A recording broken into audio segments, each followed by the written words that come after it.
Fancy garment and kids mall, Ayesha Nagar police station के सामने, हजार खोली, मालेगांव।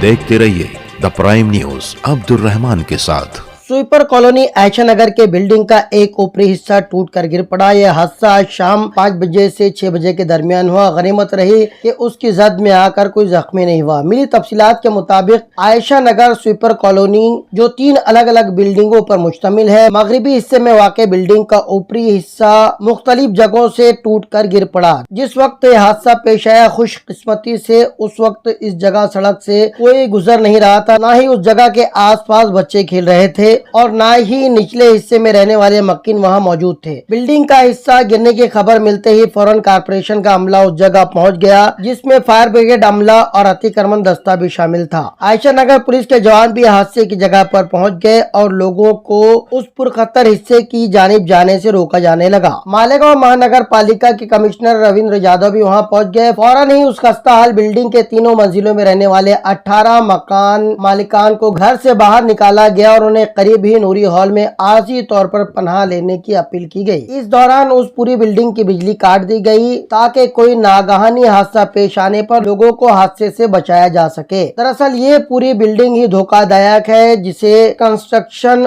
ऑडिट होने के बाद नाकिस और नाकारा करार दिया जा चुका है और लोगों को उस जगह से हटने के अहकामात भी पिछले कुछ सालों पहले ही दिए जा चुके हैं, मगर लाख समझाने बुझाने के बाद भी लोग न सिर्फ खुद की बल्कि अपने परिवार की जानों को भी जोखिम में डालकर वहां रह रहे हैं। वक्तन फौक्तन इस तरह के हादसा उस बिल्डिंग में होते रहते हैं। पिछले साल एक खातून के सर पर छत का प्लास्टर का एक हिस्सा गिर पड़ा था, जिससे वो शदीद जख्मी हो गई थी। 1978 में बनी ये बिल्डिंग कारपोरेशन के सफाई मुलाजमीन के रहने के लिए बनाई गई थी, मगर धीरे धीरे उसे बेचकर शहर के मगरिबी हिस्से में जाकर बच चुके हैं या फिर उन्होंने इस बिल्डिंग के कमरों को किराए पर दे रखा है। इस बिल्डिंग की मरम्मत करना भी अब मुमकिन नहीं है। इसमें मौजूद सरिया पूरी तरीके से सड़ चुका है, जबकि मटेरियल नाकिस हो चुका है। किसी भी वक्त ये बिल्डिंग गिर सकती है, जिसका इल्म वहां के रहने वालों को भी है। कारपोरेशन ने इन बिल्डिंगों में रहने वालों को बिल्डिंग खाली करके दूसरी जगह जाने का पहले ही हुक्म दे दिया है, मगर कुछ सियासी नुमाइंदों के सियासी दिमाग भी इसके पीछे कार फरमा है, जो लोगों को यहाँ से हटने नहीं दे रहे हैं। कारपोरेशन कमिश्नर ने इन तमाम लोगों को कल मिलने का मशवरा दिया है। अब देखना यह है कि कल क्या कुछ निकल कर आता है। द प्राइम न्यूज के लिए अब्दुल रहमान की रिपोर्ट।